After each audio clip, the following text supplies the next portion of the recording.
സ്നേഹമില്ലാത്ത ഒരു ക്രൈസ്തവ ജീവിതം ഇല്ല.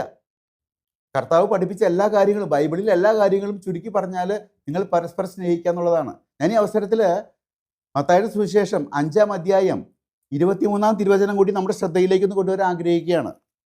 ഞാനൊന്ന് വായിക്കാം അതിവിടെ.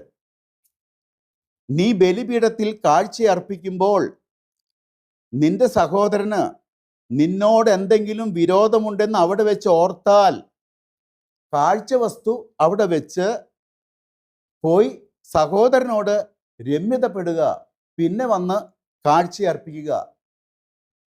ഞാനിത് 2-ാം വട്ടം വായിക്കുകയാണ്. കാരണം നിങ്ങൾക്കറിയാം, നമ്മുടെ സഭയിൽ കുർബാനയെ ചൊല്ലിയുള്ള അസ്വസ്ഥതകൾ നടക്കുന്നുണ്ട്.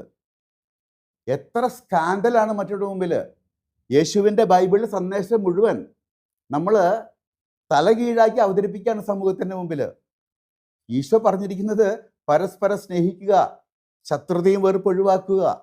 സോ ഈ സ്നേഹം, അതാണ് ബേസിക് ക്രിസ്ത്യൻ ക്യാരക്ടർ. അതില്ലെങ്കിൽ വി ആർ നോട്ട് ക്രിസ്ത്യൻസ്. അതൊന്ന് അടിവരയിട്ട് ഞാൻ പറയാണ്, തിരിച്ചും മറിച്ചും.